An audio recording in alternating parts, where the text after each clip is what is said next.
I was gonna retire. I played golf every day. I was gonna do that, and then dealers started calling me, and what a life. Yeah, well, I got bored. I was like, this can't be how retired people live. This is.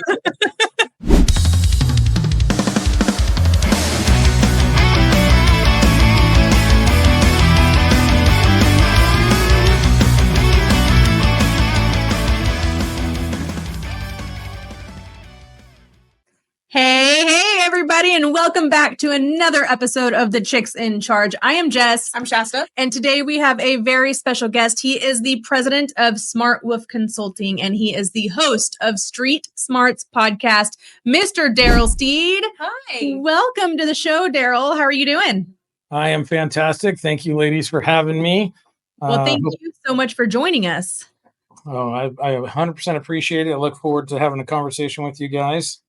I'm excited for it. I think it's going to be a good conversation. And it's a little bit different than what we've done in the past. I don't think that we've ever had anybody coming on talking about really the used car experience in general. So I'm really excited about this. Darrell, tell everybody who you are and how you got into automotive. Oh boy. Okay. So how I got in, I was a lowly military person that went in the military out of high school. When I got out, I wanted to make more money than I made in the military, which wasn't going to be hard because at that time, I'm a little bit older than you young ladies, but I think I made year to date in the military like $16,000 year to date. You don't get paid much, just above peanuts. And when I got out, I wanted to make more money. So the first job I got was at Rent-A-Center. Actually, a buddy of mine worked there, so he got me a job.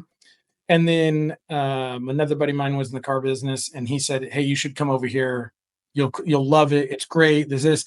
And I'd never done anything like this, but I was pretty friendly. I liked people, so I got in. Well, the first month that was it. That was all the drugs I needed. I was in. I saw my paycheck, and I was like, "Holy hell! I made more in my first month than I made the whole year in the military." Wow. So I was like, "This is the greatest thing ever." Yeah, this was the greatest thing ever. I was like, how do people not know about this?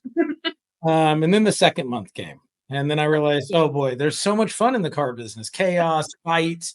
And I was in that old school iteration of like, if you like skated me or if you took half of my deal, we were in the parking lot in the back fighting after this deal was done. Like this was your 1990s, 80s, like what you saw in the movies, that actually happened.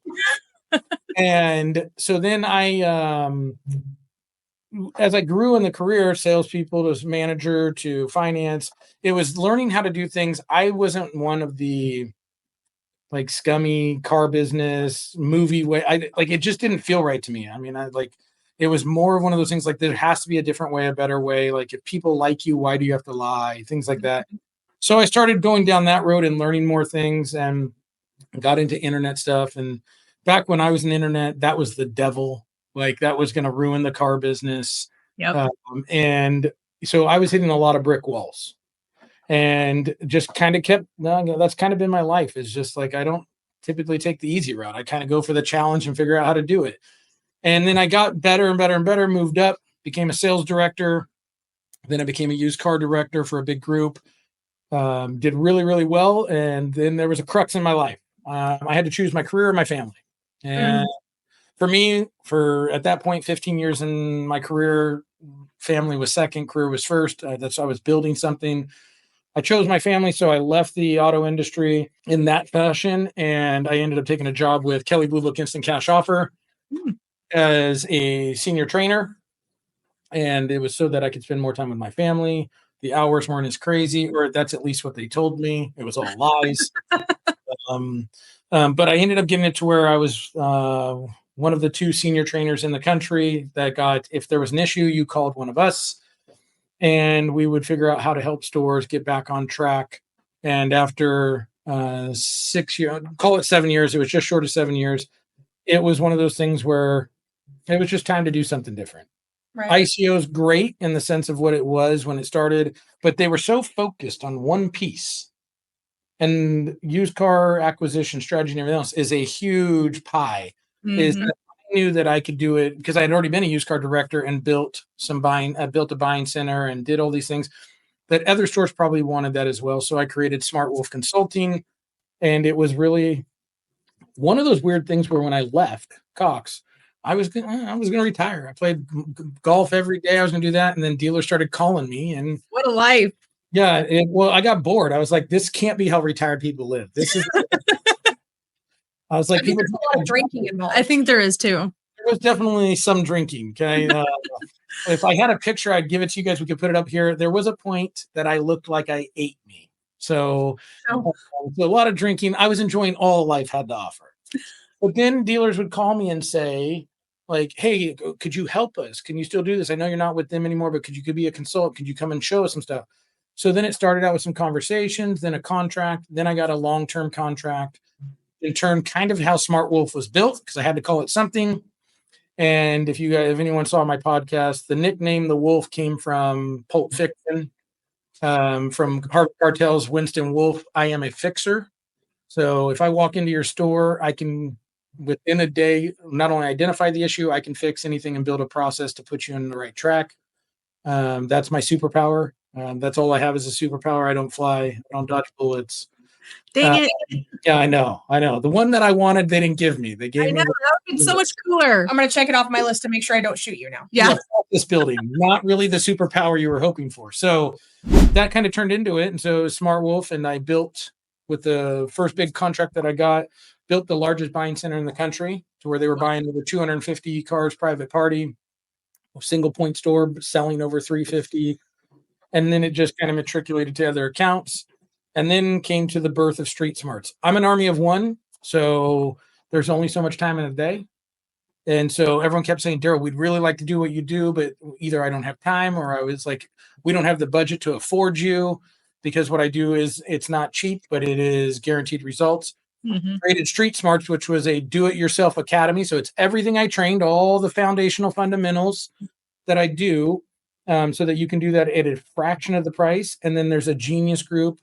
Some people call them like masterminds behind it. It's a support element that gives you the like psychology, the methodology, handouts. If you want me to build a process, I'll do that for you, so that you get the basics and then you can add to it, so that I can spend a limited amount of time, but you get everything you need without having to pay for all the time it takes that what I do. And there's been a lot of traction on the Street Smarts.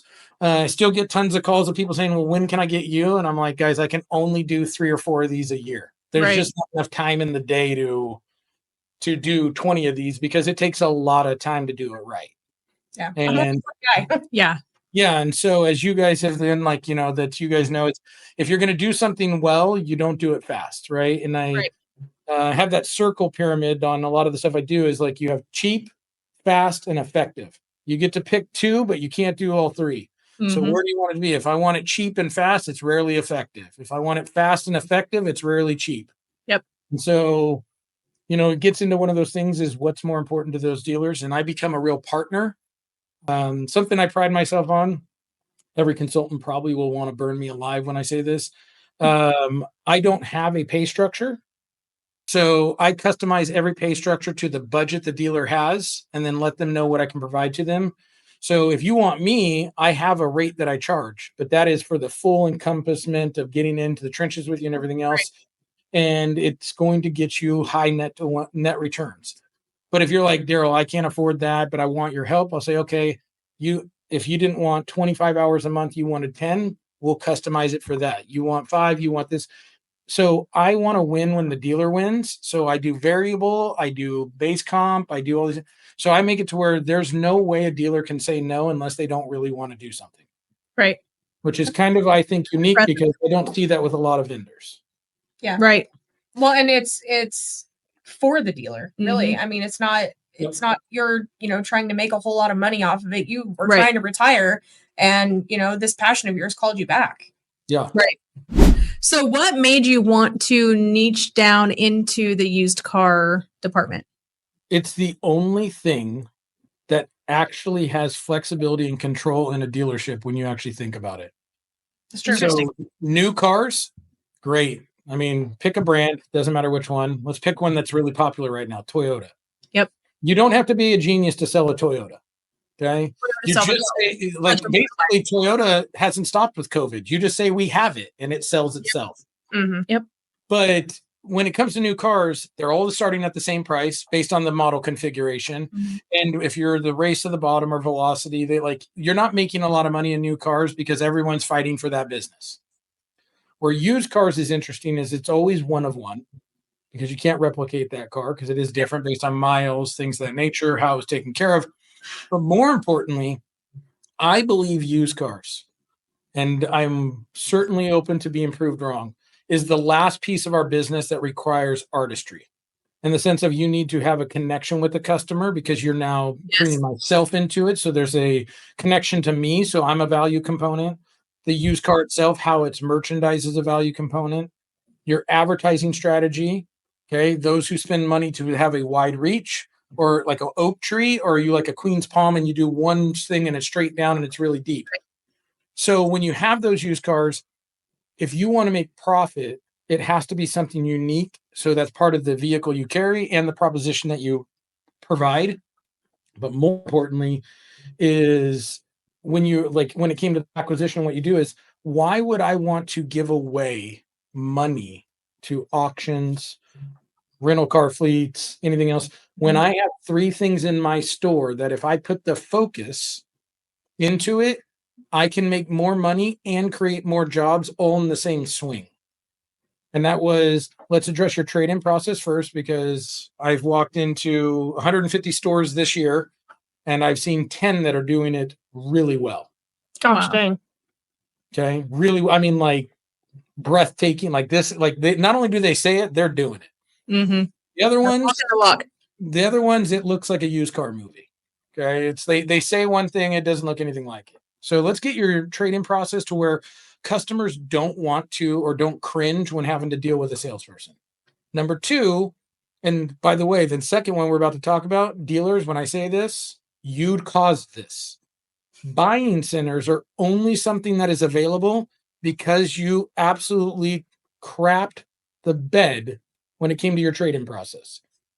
So you did such a terrible job that consumers wanted to sell their car first before they came to you because they no longer even trusted what you did with the trade. It's true. So don't be mad that you now have to spend more money to create a buying center or a private party acquisition strategy, because had you done this 30 years ago and treated people with candor, respect, and empowered them to make a decision, this would have never happened. Mm-hmm. Very true. So I focus on that private party acquisition, but that becomes a whole nother brand. You can do it in your store, but that has nothing to do with sales. It is pure acquisition, and it's time, convenience, experience, and money.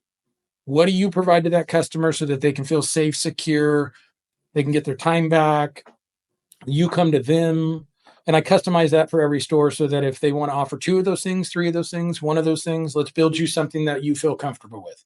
Because you have to, once you say it, you got to do it. So don't do 3 things and only do 1 of them. Right. Yeah. The third thing is the service drive. Okay. Let's then use our service drive, but let's not do that gimmicky as well. Let's not try to make it a sales aspect, because that's just gross. Absolutely. Now we're trying to make it feel like that's grimy too. With services, let's provide this as an option or a service that you now, and if you think about this, it's again, simple answers, but we always want to make them complicated. When we go to service, most drives will tell you, here's what you should do, and here's what you need to do, right? Like, it's $4,000 to repair your car, but if you didn't have the money for that, you should at least do this $800 worth, because that's going to keep your car safe, right? Let's make it a third service. We can fix it, we can maintenance it, or you can replace it. And replace can be either liquidation and or upgrade into another vehicle, but that can be done with a team, that can be done with your service advisors, and that can be done, but it should be done with everybody.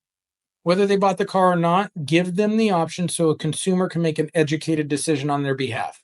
Stop looking at the transaction of it bringing money into your store and look at the relationship long-term. Absolutely. And that's where I focus. And that's also why people tell me I'm out of my mind crazy, because now I'm asking everyone to change everything they've done for the last 60 years. So right. I mean, the whole business isn't the same that it's been for the last 6 years. That actually opens up one of the questions, and I probably should have asked it 5 minutes ago, but you were on a roll and I didn't want to stop you. And I think you kind of already said the answer, but to make it absolutely point blank clear to them, where are most dealers and specifically used car managers missing the mark with acquisitions? Like when you meet with a store, what's the one thing you generally have to fix first? Their trade process. Like it's bad. Like it's an epidemic of massive proportions. COVID has nothing on the problem of a trade process in stores right now. Okay. And yeah, so with the trade processes, we want to throw out a number. So here's things you can do without even bringing me in. But again, it's how do you train it to make sure it's effective? Why would a dealer, and ask yourself this, right? As a dealer, if you sell cars, why would you ever want to give a number to a customer on a car that they're emotionally attached to? Because you want them to be emotionally attached to their new car. Mm-hmm. So if I give you a number, have you ever seen anyone say the first number they gave me was exactly what I was expecting? No. So why would you want to be the first one to call their baby ugly? You shouldn't want to. Go into a birthing room, and as the baby comes out, tell that mom, damn, that baby's ugly. See how far you get. See how far you get. That woman's going to jump out of bed, no matter how much pain she's in, and you're going to die. Yep. But we expect different results in the car business because we are that egotistical to think that we can do it better than them, right? You have third-party validation tools. Lots of them. Pick one. And we would have to have a whole nother podcast of how you actually use those properly. But why would I present a number when I can use KBB or AccuTrade or CarMax or Carvana or whatever? Let them tell them their baby's ugly. And then I'll come and say, I've seen worse. And here's the other thing it does for you. 5 years ago, 10 years ago, 20 years ago, we had some real artists, some real salespeople that had that gift of gab that could really like put on a show. Mm-hmm. Yeah, we don't have that anymore. What was left, COVID destroyed because we didn't use our tools. We got lazy, so we don't have it. So why would you want to put people in a position that you hire to go into that type of situation without the right preparation? When I can let somebody else take the grenade from third-party validation and now have the conversation of how I can be the good guy and help you. Mm-hmm. If you just did that one thing, you would be massively better. Now, where you'll cause yourself the problem is the training. How do you train people to do that the proper way to protect the store and the profits and things like that? That's where I come in because my personal opinion, which has kind of been validated over the last couple of years, is training is our biggest epidemic in the dealership. Facts. We do not spend time on training. Training is considered a privilege, not a right. Yeah. And we don't put the same time of intention to developing our people, but then we wonder why turnover is at 800%. Right. Mm-hmm. I can answer the question. Everyone feels inadequate. Absolutely. If I don't develop my people, they're going to fail. It's not that hard. Although we want to justify it a different way. We want to make ourselves sound like we're doing something different, but we're not. We're not developing our people, and we're not developing our people in the way they learn and the time frame they need. So if I say, okay, Jess, you've got 30 days to get here, and you don't learn that quick, we're not even giving people an opportunity to succeed. So that's where I come in is like, let's lay out some real expectations. Let's lay out the training plan. Let's make it a focus. But that's the first place I'd start, because if you fix your trade process, then acquisition becomes incremental business. Service drive becomes incremental business. Trades is the cake, right, of acquisition, and everything else are layers, right? But acquisition, and that's the other part of it is acquisition's the cake. Trade's the biggest piece of it, right? Is if you don't buy cars, you can't sell cars. Sales used to be what we needed to do. Sell, it'll take care of itself. Now it needs to be buying cars, or inventory coming in has to be as important, if not more important, than selling cars. Well, and the options keep getting more and more expensive too. Oh, yeah. So, I mean, and it gives you options. If I don't have to use the auction, I save money, even if I'm spending more on other sides, because I save exposure, I save redundancy, I save arbitration, I save all those things. Two is if I get more inventory in, you have choices. If you don't want to keep it, you wholesale it. If you want to keep it, now I have something more to sell. If you don't have cars and you're not proactive about it, you're reactive. Now you have to buy something. And that means you make bad decisions because you're emotionally charged by it. Mm-hmm. I take emotions out of it. Some of you guys will hear this on all my podcasts that I do is thoughts and feelings. Those are for your family. They stay at home. This is about business and money. And we do what business and money does, and that is that we figure out how to make more of it and then make it faster. So when you say, I think, I feel, we're all done listening to you when it comes to used car inventory. What does the facts say? What do the analytics say? What does the data say? Because there's a lot of it in those tools out there. So why we're trying to beat algorithms is beyond me. They think faster than us. They are smarter than us. Let's just look at the data and then make very intelligent decisions. So what is your thoughts on tools such as vAuto and VinQ? I think vAuto and VinQ, they're great. There's a lot of tools out there. I think if you don't have a really good inventory management tool, and that's what I'm pretty sure that's what they classify themselves as now, is one, if you don't have data points that they're giving you, then how are you making those decisions? And those two companies are different in how they measure things, which I think is good, because I think vAuto for the longest time, they're the elephant. They've been around. They've got God knows how many dealers. But I also think that they had all the data, and so they haven't moved forward in stuff. And so I think some of their data sets now are not as effective as some of the things you see with like VinQ or some of the other tools coming out. Case in point, like market day supply. That's something that everyone kind of professed to, like, oh my gosh, if it's not a 30-day, the buying center I was talking about that we built, that's one of the largest in the country. We would buy cars all the time that said they had 180, 200-day supply, and they would sell in 15 days. Wow. And the reason is because some of that methodology that they use in there is based on where you're advertising, your pricing, your scale. So it's not accurate because it's based on like an aggregation. It's not based on an individual set. And so if I use their R book and pull it out, I can make anything look good. Mm-hmm. I can manipulate that thing to make my car look like a real diamond. Okay. Yeah. With VinQ, then you look at like days on market and you look at like some of the things they do. Well, now what I thought was interesting about that, AccuTrade has it, VinQ has it, is days on market is if you're a group. Got 60 days in my store, I move it over to my other store. But we're 10 miles apart. In vAuto, it'll reset that and say that it's brand new and give it a different thing. With days on market, it's saying that VIN number has been in this market for X amount of days. Right. So just as you move stores doesn't make that car any less or more desirable. Yep. And so I think those type of data sets become very effective on one, how you acquire, two, how you're going to merchandise and retail, and three, are you making the right decisions or are you just making decisions? Right. Something that you have mentioned a couple of times, and I would like to hope that every dealership knows what this is by now, but in case we have someone still living in the Stone Age, that does not know what a buying center is, give your best explanation in 6th grade terms of a buying center. I forget that it's so new because we've been talking about it for so long on our end of things, but I forget to dealers that it's still so new to them. Okay, yeah. So let's talk about how new it is. We'll make this even fun. So the first buying center that I built was in 2010 and 11. Okay, so it's not that new. In other words, it is. Yeah, they're just getting used to talking about it. And that's what's funny about the automotive industry. It takes the automotive industry about 10 to 12 years for anything to actually grab on. Wow. And if you don't believe that, look at CarMax. They're 35 years old, and for 20 years we told them they would never work, and now they're laughing at everybody. Mm-hmm. So a buying center now is not what a buying center was in 2010 and 2011 when we first built the very first one down in Fresno, California, and it was buying 250 cars a month, 300 yards away from a CarMax. Wow. Okay, so the word buying center has now become as equally as electric as these other key words. And when I say this, I make the joke about this: EV and AI. Seriously, no kidding.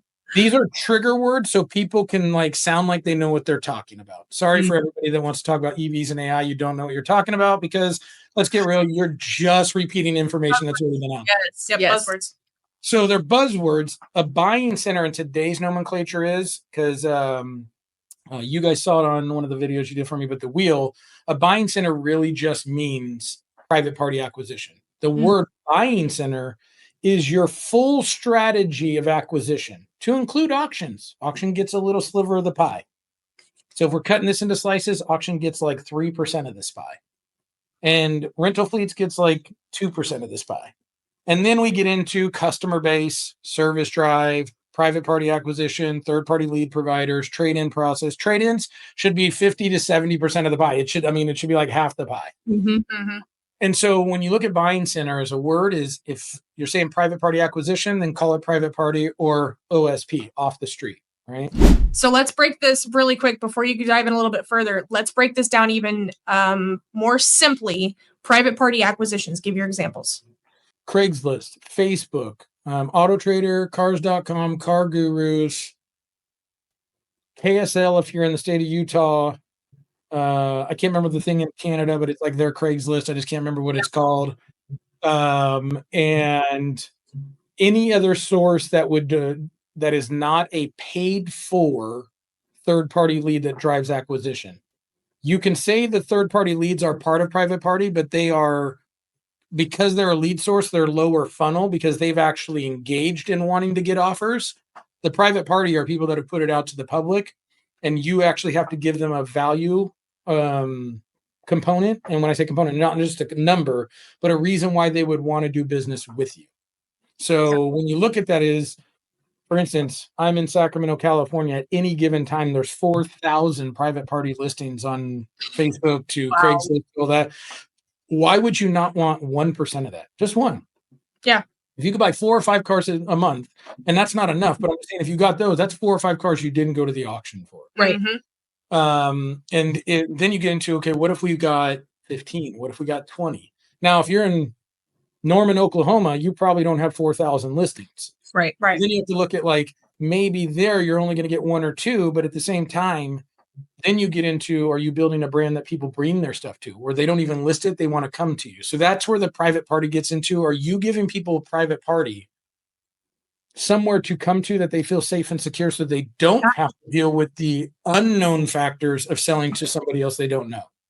It introduces the question too of, if they're looking to sell their car, why didn't they come to my dealership in the first place? Right. And it touches on what you said earlier. We as an industry have messed that up for people. We have ruined the trade-in process and made it dirty and disgusting. Yep. And now they don't feel safe selling their car to us. And so even when you're reaching out to private party customers or sellers, really, you have to handle them in such a specific way. Sure. And it really leads into one other thing I wanted to ask you. Can buying center representatives or used car directors care about selling cars, or do they need to be solely focused on buying?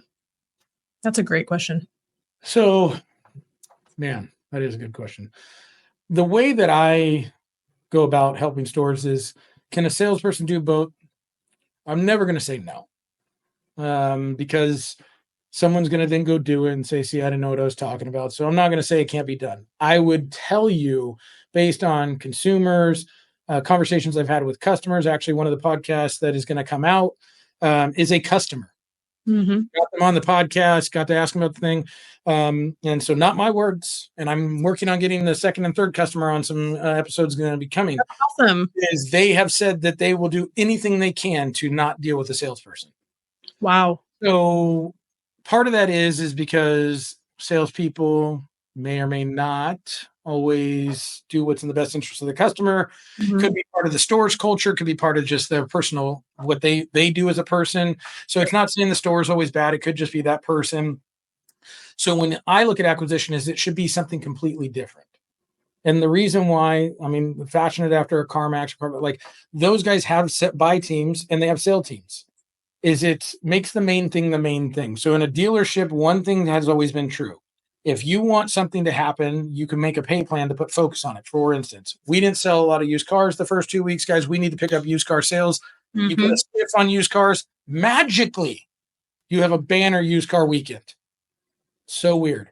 Because we made focus on the main thing. So if I put focus on a team that all their job is buying cars, and then your job is just to sell cars, we then end up getting better results. The other thing we end up finding is by putting that team is, if I have nothing in it, there is no motivation for me to screw you over or to manipulate things because I'm selling you a car. So I don't get paid on gross. I don't get paid on the, then all the walls that have been put up have now been removed because my job is just to get you the most amount of money or the best value. There's nothing alternative for me because the only way I get paid is you actually selling your car. So then it in turns your people, and you have to create all the dynamics behind this. It's not just easy to say like, oh, just create this pay plan. It works. No, there's other dynamics. But now it goes, the experience has to be great. The conversations have to be great. The values have to be at least in line. They have to be in relative fashion to everything else. And then they have to really like you. And so then all of a sudden it happens is then that person, as you train them, is now the best representative of your business because of what they're doing. This is seen in service. Okay. Service advisors are the most trusted position in a dealership. And the reason why is the consumer actually believes that there's nothing in for them. They're just advising you based on what the mechanic does. So because they're just a spokesman, they can't tell you to do it. They're just telling you what the recommendation is. They're just delivering a message. That's a buyer. I'm delivering it and putting an experience on it so that I've now done everything I can to take the mistrust away that dealerships have provided. And I'm bringing trust back in a different element, which in turn, if you then start doing that, can start changing the culture in a store. And not just changing culture, but also the one thing you said earlier is make them more money. Yep. And one of the things I did want to ask you was, what's one thing that a used car manager can quickly do to make more gross? To make more gross? Especially, let's stay on the topic of acquisitions. So we know, I have a feeling this is where it's going to go because we've already touched on it a few times, but we know you can generally save money when acquiring from private party versus buying from the auction. So is that where they can control more gross? They can. The first thing I would tell all used car managers is gross gets made in 3 places in your dealership. Now, why most used car managers will tell me that I am crazy and they don't want to hear it is they don't get paid on one of them. So the most money made in every dealership is in the service department. So when we talk about gross, so the stores I look at, we have a conversation before we come on and how we're going to evaluate this and measure it is, if I bring in 100 cars a month to your store and you make 1,000 in service, 1,000 in the front end, and 1,000 in the back, that's $3,000 on 100 cars. That's $30,000. Like, so then all of a sudden it's like, okay, you go like this. Why does it matter if it's in the front or the back if it's in the store? But because our pay plans aren't fashioned that way, they don't look at it like that. So yes, you want to make sure the auction is a surgical piece of your acquisition. It is not a reactive piece of your acquisition. But the reason I want people coming into my stores for 2 reasons, and this will be good news for you guys. I'm not just a doom bringer of like, you're not doing it right, is by creating a really good acquisition strategy and making that the focus, it is near impossible for you not to sell more cars. Fact. It is. And you're not having to pay for extra leads. Right. If you don't sell more cars with a great buying center, you should retire because you are doing something massively wrong.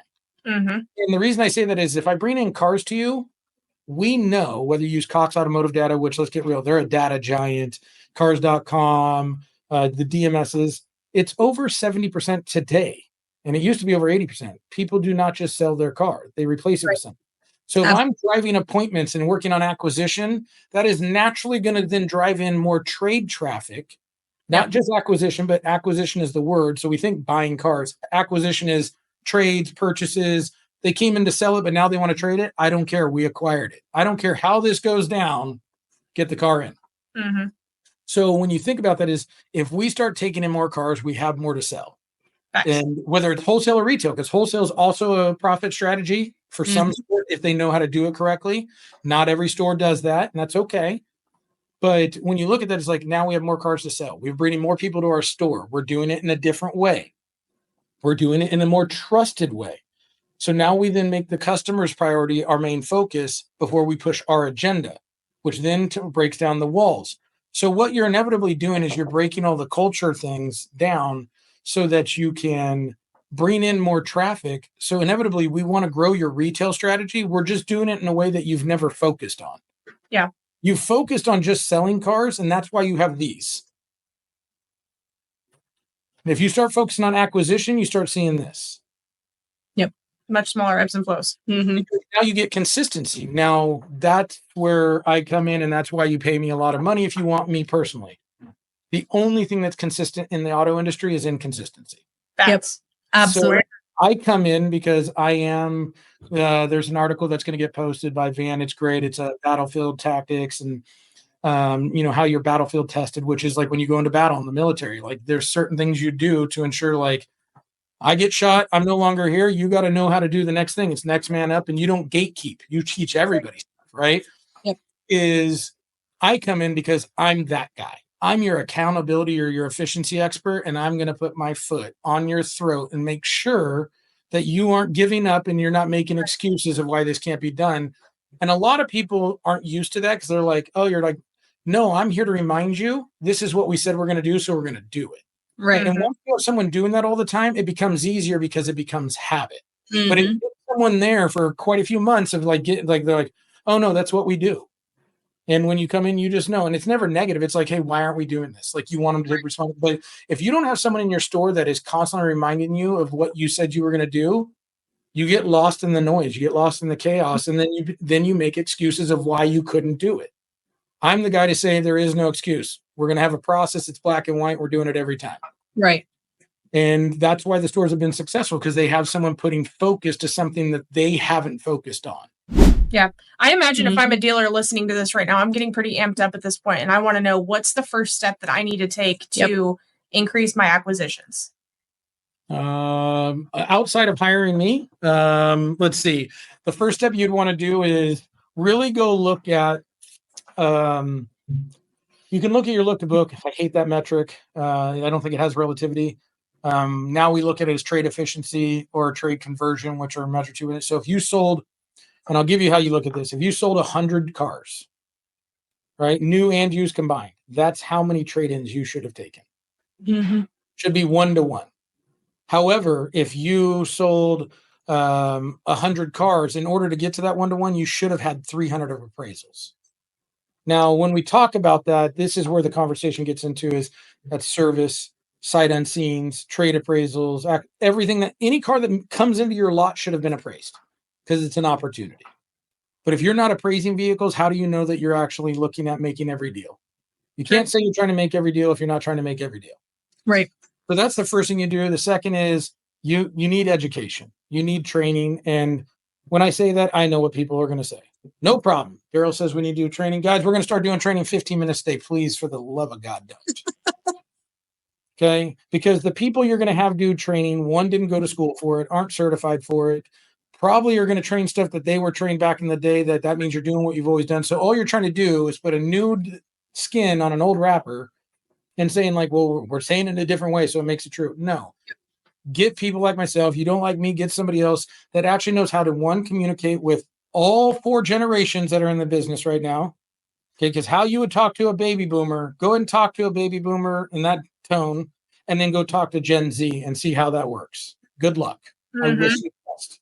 Okay, I hope you don't get sued.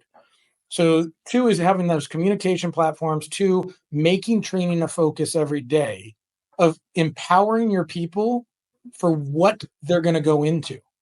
Not what you want, but what they're going to face and how to engage with that. And then how to have conversations about that. And that's where I spend most of my time in training. Yes, the process building and development, that's a big piece because that's how you measure it. But it's the people when it gets done. When I leave a store, if it's a year contract, 2-year, 3-year, whatever ones I've done, when I leave, nothing changes. Mm-hmm.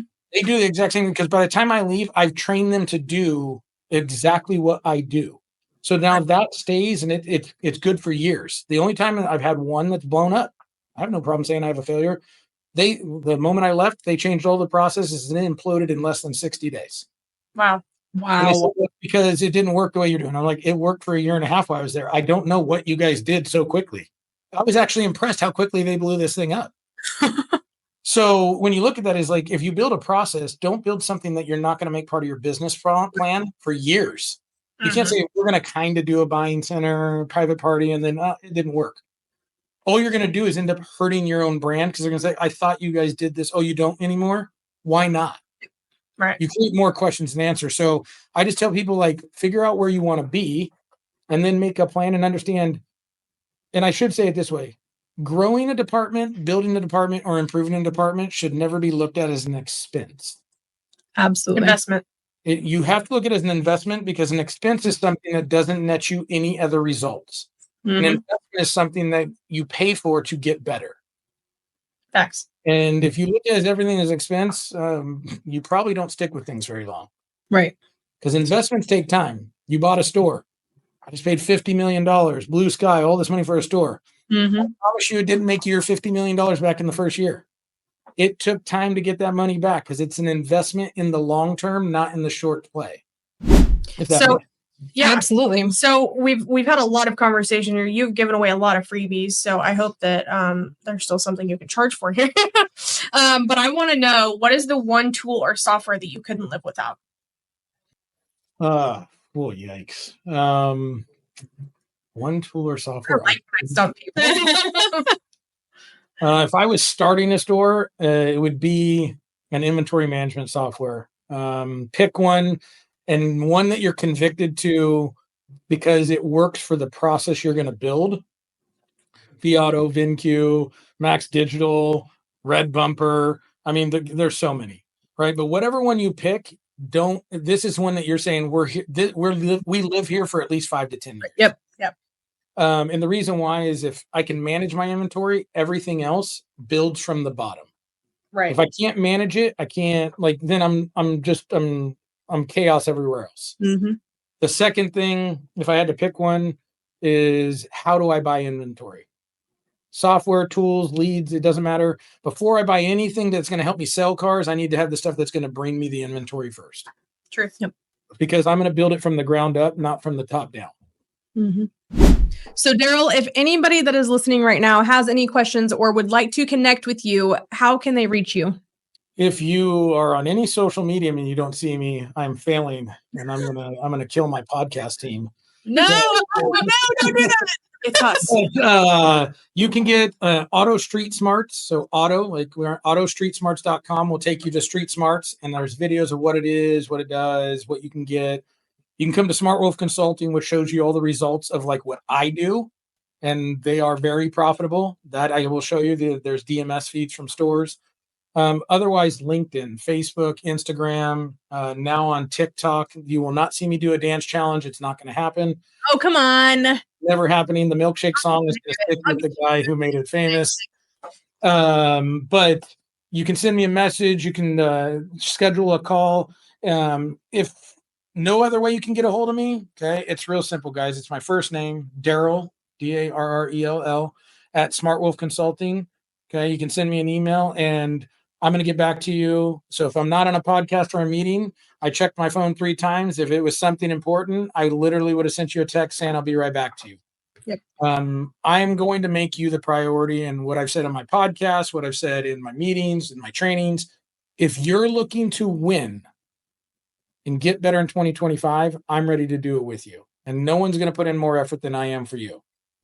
For all you dealers that like free, okay, I know some of you guys don't like free stuff. Look, we're listening now.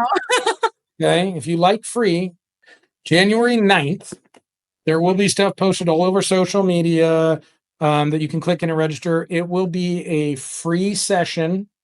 Okay, we'll be going over the top 5 things that you would need to attack acquisition.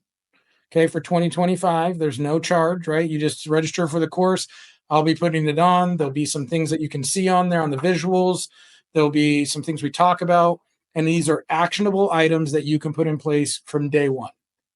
Okay. There's no training or development behind it, but these are things that you can literally have a conversation of hey, this is where we can start.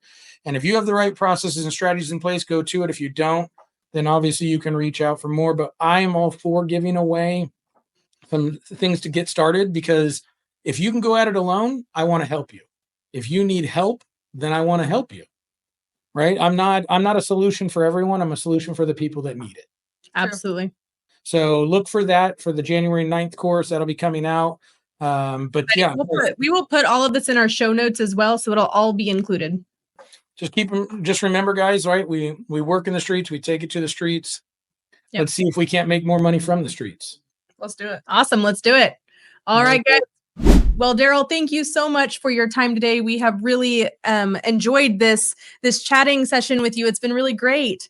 But without further ado, in a world where you can be anything, be kind, because you never know what battles others are facing. So while out in the world this week, remember to light it up. I'm Jess. I'm Shasta. That's Darrell, but we've been the chicks in charge. Thanks for tuning in, guys. Yay, you've made it this far. And if you want to help the chicks out and add some value, make sure you subscribe right now. Click that little red button down below. Do it. Do it now.